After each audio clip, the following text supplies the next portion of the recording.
What's good, my me? Welcome back to another lovely, beautiful, sexy, amazing video with equally lovely, equally beautiful, equally sexy, and equally amazing LiTTy. I already know what time it is. Now let's go. Now guys, today's video we are going to be asking what happened to Section Boyz, who I guess are now known as Smoke Boys. And we're going to break this down in way more detail. We already know what you got to do. You just got to like, comment, subscribe, support today, and drop a banger like this one. And hit that note, because you're in it, so you can be the first to know when one of these videos comes out. And without further ado, let's get straight into it. Now, if you don't know who Section Boyz are or were, they were a British hip-hop collective originating from Croydon. At first, they were called like Squeeze Section or something like that, but it looks like in the end they settled on Section Boyz because Squeeze Section had too many negative connotations towards it, and honestly, I think that was the wisest decision on their part. I think 6 man in a group called Squeeze Section sounds a bit sus, I'm not gonna lie. I'm just saying. The collective is made up of members K9, Inch, DP, Swift, Sleeks, and Litts. They also had Rico in there at the very beginning of their career, but he left for mysterious reasons. They first burst onto the scene in 2014 when they released their independent mixtape, Section Only, which included the hit song, Delete My Number. All my old friends can delete my number.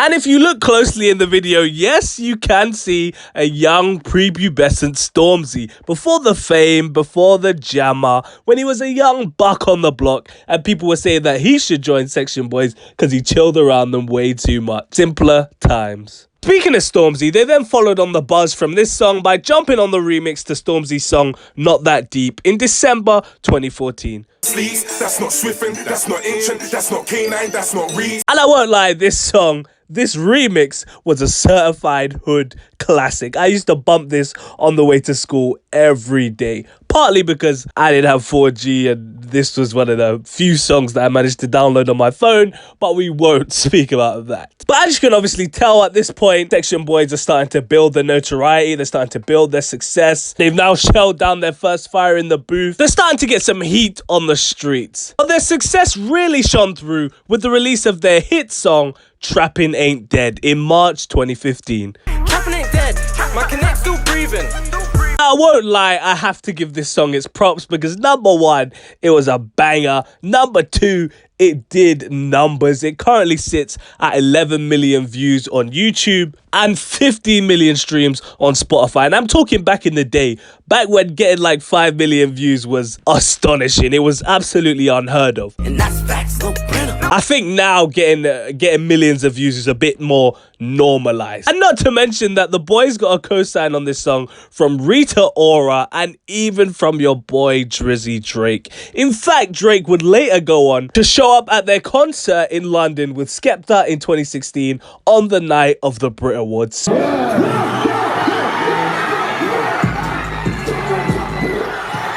So, Section were one of the main people flying the flag for the UK around the world at this point. All those people who started doing, reactions to UK music, they were doing it at around this time. And a lot of them were reacting to this Trappin' Ain't Dead song. Section then released a few more hits after this, including Came Back and Who Needs a Hook. This was all in the lead up to the release of their sophomore mixtape, Don't Panic, which I have to say was a pretty good project, to be fair. Had a couple bangers on there and even got the co-sign again from Drake as he posted it to his Instagram saying that he couldn't wait for it to drop or something along those lines. This project also then spawned their second hit single, Lock Off. Are you dumb, stupid, or dumb? Huh? Which dropped in September 2015. What them know about Lock Off? What? Road get Lock Off. No, I sounded so uncultured saying that, but it's alright. It's alright. And again, I must say I did like this song as well. Section Boyz had some bangers, I'll be real, which makes this video even more disheartening to make. But I just have to give you guys the story. Lock Off was literally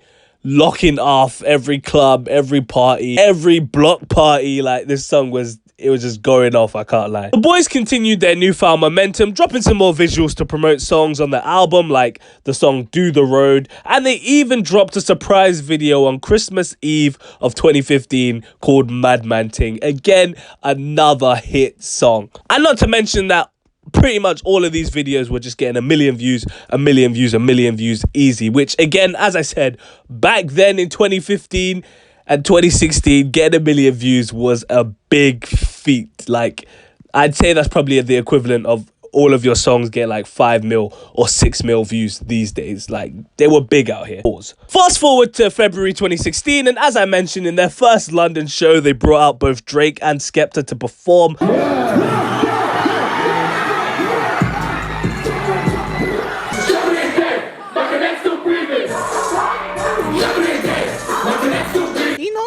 My man knows. Thus solidifying themselves in the streets and co-signing them on a global scale. But what co-signed globally even more was the release of their song Oi remix. Shut down shows or raves. This song happened to catch the attention of the man himself, Chris Brown, on Twitter, as he commented under the post saying, "Peng, big tune, respect." Which I think, you know, kind of makes sense. I ain't too sure that joke works, dog. Now, not only was that a co-sign from Breezy, but it looks like Section and Breezy actually connected and dropped a whole mixtape together, featuring hit songs like Shabba with Wizkid and Whippin' with Quavo. Lots off front, never pop my Section Boyz, you know everything lock off. And honestly, at this point, it looked like Section Boyz were destined for greatness. I felt like a proud dad watching them soar to these heights. Like, back in 2015, 2016, seeing Section doing all this stuff, it was honestly magnificent to watch. It was unheard of. It was unprecedented. Yeah, that's true. Now let's go back to my nigga on the floor. They then followed this up with tunes like Dig Dat and Nosy Neighbors, which I can't lie, I weren't really rating those tunes at all. They were pretty whack, I mean, just being honest. That's too much, man. And then they dropped the hashtag worst tune with Skepta, which did really well, I won't lie. It's got like 6 mil views on YouTube, or damn near 6 mil views. And again, it put them back on the map. And as I said, at this point, it looked like Section could do no wrong. And it looked like all was going well until Section Boyz kind of stopped dropping like that. They weren't dropping as consistently. Most of the group was beginning to drop solo tunes. And we were all thinking, like, what is going on? Have Section Boyz broken up? What is the deal? Come to find out, they popped back out at the end of 2018 with a rebrand as Smoke Boyz. I can't do it. You can. You can do it. You can. You can. And when I first heard this name, I really thought it was just like the Star Dogs killing my people. I just thought these lot have been smoking too much, honestly. I didn't know what Smoke Boyz meant. But apparently this name change was because although they had registered Section Boyz as a trademark, someone else owned the intellectual property rights to the name Section Boyz. Which I guess in layman's terms means that they owned part of the Section Boyz brand, but whoever owned the intellectual property rights basically owned all of it, which meant that they could no longer release under the name Section Boyz from 2017 onwards. And apparently it was someone who was quite close to them who did this, which could possibly mean it was someone who was jealous of their success and kind of wanted to rain on their parade a little bit. But either way, as I said, they popped back up at the end of 2018 with a new tune. But I can't lie, by that time, the UK had kind of just moved on from Section Boyz. I'll be honest with you, no one cared about Section Boyz when they came back. I don't care, don't care, I don't care, don't care.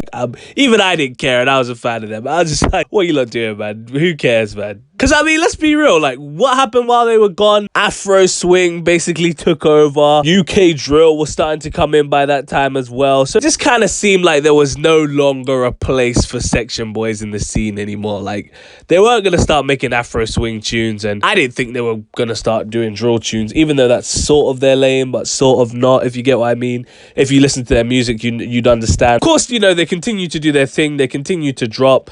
They dropped Don't Panic 2 in October 2018, which did okay, but obviously it didn't chart, so definitely didn't do as good as the first one, and kind of just further proved the fact that people had moved on from Section Boyz and moved on from their wave. You know, they continued to drop in 2019, but then couple that with the pandemic and the fact that every time they dropped, it just wasn't giving the same momentum, the same buzz that they would get when they were in their prime. And I think they started to realize this as well. Fast forward to September 23rd, 2020, when the group announced the following. Our next tape All the Smoke with MK the Plug will be the last ever Smoke Boys project. Thank you to everybody who's been a part of our journey, to all the fans, supporters, family and friends. It's been a pleasure to actually say we've made a mark in the music industry with some of the historical events we made happen. Let's make this one to remember.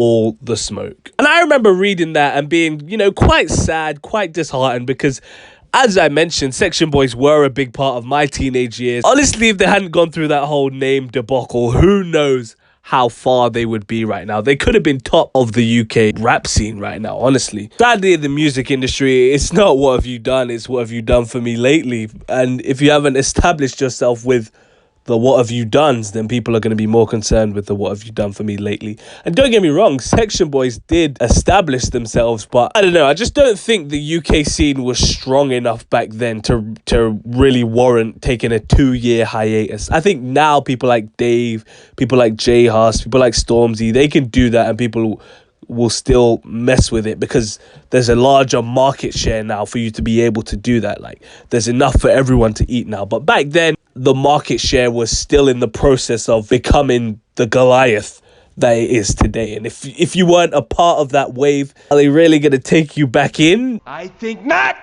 Either way, I wish them all the best in their future endeavors, but in the words of Heady One, it's a bit of a sticky one still. let me know what you think about this in the comment section down below. Get to like, comment, subscribe on the road to 2,000 subs. You know what time it is. You can follow my personal IG at the only LiTTyENT. If you care about what I do, I'm not making these bangers for you.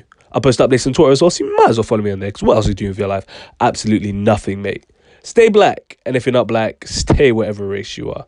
I bet. Peace. Oh, you ain't know I could sing?